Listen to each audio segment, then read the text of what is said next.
Thank you so much. I'm honored to be among you today.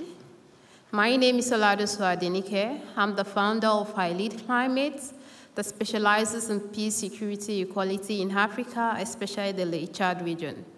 I'm an eco-feminist and a climate justice activist and also an eco-reporter. I'm a Nigerian.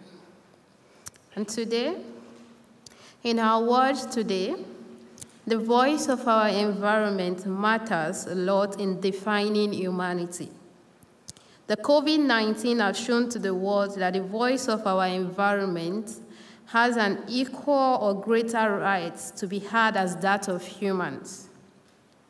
That is, the state of our planet is central to human rights.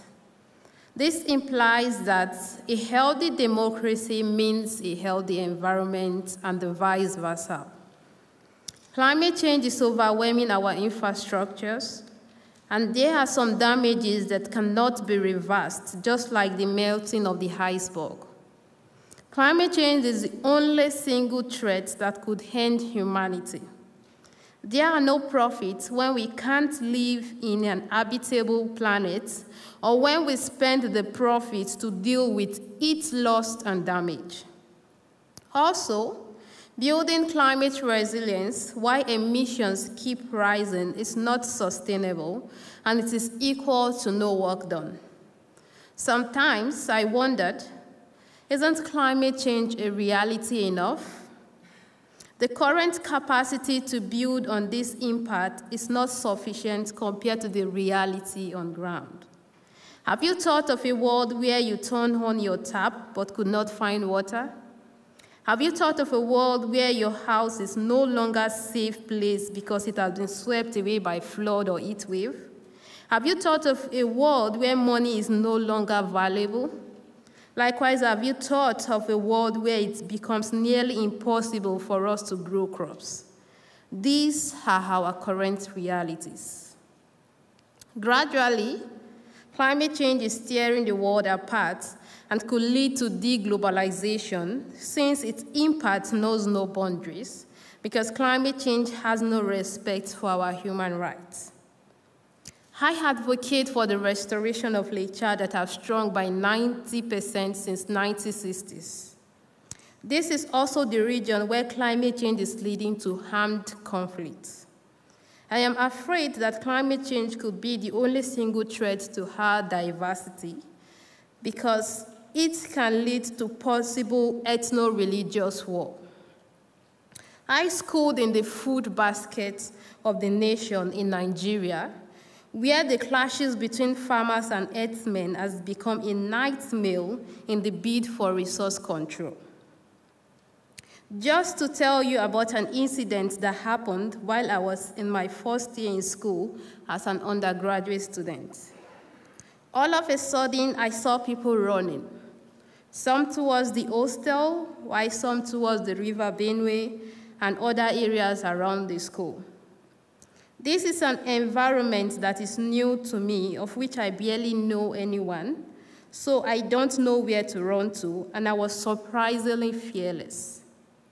Still in my hostel, at the window, watching as the event unfolds, I had people pointing fingers at the existing crisis between the farmers and the herdsmen, but turned out to be a robbery attack at the ATM stand. I see that as an anxiety, a fear of the unknown of what is next. Though I grew up being used to the herdsmen moving their cattle around, but in recent times, it has taken another route because the farmers and the herdsmen need intercepts. The vegetative landscape, the climatic condition, and the water they both need. Yet, these resources are shrinking while climatic pattern is becoming unpredictable. Since we are an agrarian society, the displacement of farmers eats hard mostly on food security. Generally, the world experiences climate change differently, but we are all faced with a single resultant impact of its displacement and human migration. of which uncontrollable displacement and human migration is a disruption to our democracy and culture. In a school of thought, one believes that migration results from the failure to adapt to climate change, while the other believes that migration against climate change is in itself an adaptation strategy. But there is a meeting point to both schools of thoughts, which is the survival of the fittest. To us, climate change is a life and death issue where temperatures are rising more than 5 times the global average. Formerly, Sahara was once known as the Green Sahara, but now it is the world's largest and hottest desert. Same as the mega Chad lakes that have dried out due to several droughts, and now we are almost at the edge of losing Lake Chad, which bonds Nigeria, Chad, Cameroon, and Niger. According to the Intergovernmental Panel on Climate Change, the greatest single impact of climate change could be on human migration, with millions of people displaced by shoreline erosion, coastal flooding, and agricultural disruption. The future flow of migration could become a driver of new conflict, as it is now in Nigeria, and where countries that have never experienced conflict will start experiencing one or more. A latest report stated that 86 million people could become climate migrants in Nigeria and other sub-Saharan countries by 2050. The prediction of the future flow of migrants to becoming 200 million by 2050 is becoming a reality. Addressing climate change in Africa, especially in Nigeria, we have a far-reaching impact in reducing the number of economic migrants coming or crossing dangerous paths to Europe and Northern America. This will further protect the global economic systems. Our recent work at the ILEAD Climate Action Initiative on Peace and Conflict Resolution in the Lake Chad region has been able to successfully map out areas of safe zone in the Lake Chad region whilst advocating for the lake to be restored as a key to peace and not military action. As we also bring more Africans on board in solving the defining issue of our time. Now we keep demanding for green recovery, yet we are seeing more investment in fossil fuel. The waves of climate change are unequal.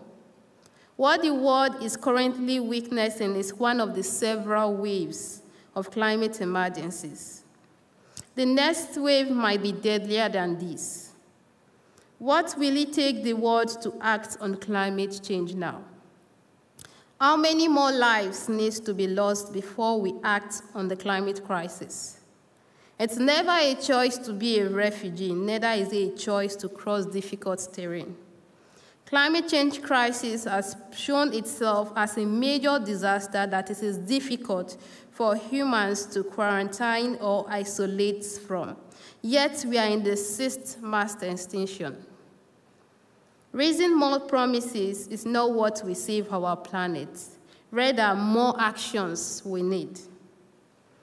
If you are not impacted by the effects of climate change, your next generation might be. This unprecedented time calls for us all to be united behind the science. So whatever we do this decade will determine the future of humanity as a whole. More so, we can use different means to inspire climate action, which is why we are all here today. For every bit of the roles played, it is a reality of what we are faced today. Just to remind us all that we can neither isolate nor quarantine from the impact of climate change. So the time to act is now. Thank you.